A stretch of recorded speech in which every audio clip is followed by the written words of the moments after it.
The Year of Vocation was launched by Archbishop Dermot Martin in St Mary's Pro Cathedral, Dublin on Vocation Sunday 2008.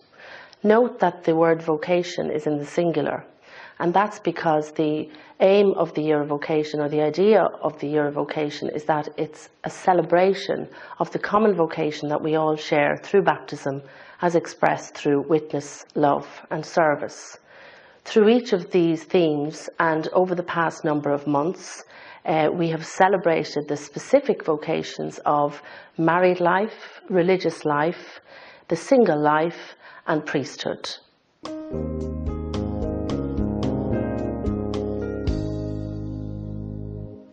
There were a number of different things that we set out to do during the Year of Vocation.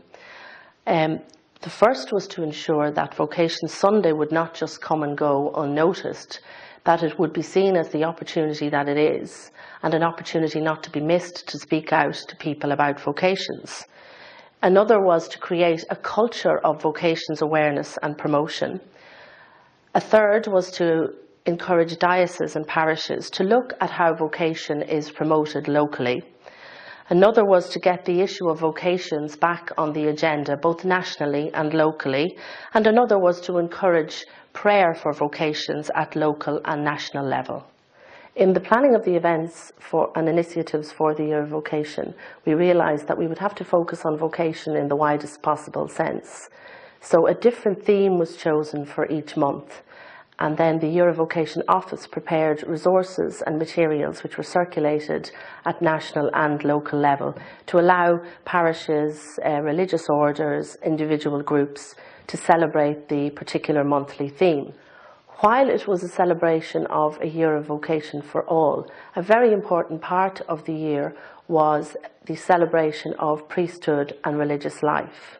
So there were 2 months dedicated to these themes. There was also a constant promotion of both priesthood and religious life in the hope that a greater number of young people will consider these important vocations as life choices.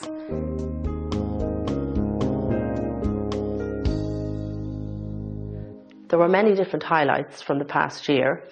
There was a special Year of Vocation song which was written and recorded, and that has been circulated all over the country. It's been used by dioceses, by parishes, by schools. It was also the centrepiece of a special Year of Vocation Mass that was broadcast from RTE last June. We also had links with a number of existing events. We had a link with the National Grandparents Pilgrimage, at which the special vocation that grandparents have was celebrated. We had a link with the annual Patrick Pilgrimage, which had vocation as its theme. And on that occasion, we had 10,000 leaflets on vocation handed out to the various pilgrims who were making the climb to the summit that particular day. We also had links with a number of youth festivals. We had a special focus on young people around the World Youth Day events, and that was to coincide with the worldwide celebration of World Youth Day that was happening with the Holy Father in Sydney. Some of the other highlights of the year were the celebration of Priesthood Sunday, which was an opportunity for people to say thank you to those already in ministry. In February of this year, we had a celebration of religious life, where we had 170 members of religious orders from both Ireland and the UK who attended a weekend conference on the theme of religious life, call and discipleship. We had a number of keynote speakers who looked at the challenges, I suppose, that are facing religious orders currently and into the future. Another highlight of the year was the publication of a number of pastoral letters dedicated to the theme of vocation in the widest possible sense. In fact, one of the pastoral letters was called A Year of Vocation for All.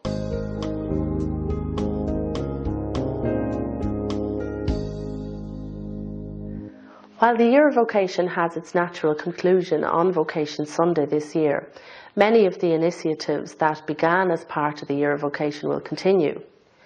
Also, dioceses continue to look for new ways in which to promote vocations, and most recently the Diocese of Ferns has announced a whole new package of vocations promotion initiatives, including the use of the social networking site Facebook to promote vocations, particularly to young people. So this work and other initiatives that began as part of the Year of Vocation are set to continue. Also, dedicated prayer for vocations, as well as Eucharistic adoration in parishes, are now firmly established and will continue even after the formal Year of Vocation has concluded. As we come to the end of this special Year of Vocation, I recall what Bishop John McAreevy, the Bishop of Dromore, said in a special pastoral letter that he published last October. In the pastoral letter, he was asking what we can do about vocations in the broad sense. And he said, the biggest challenge facing us is to recover the sense that we are all called to holiness and to play our part in the mission of the Church, and in this way to make a real difference by the way we live our lives. The primary response of the Church in this Year of Vocation for all is not a particular activity or programme, but a renewed commitment to our own vocation and to being the Church in the circumstances of our own lives. This applies to all, those in the autumn of their lives, those in the middle years of life, and those still in the springtime of their lives.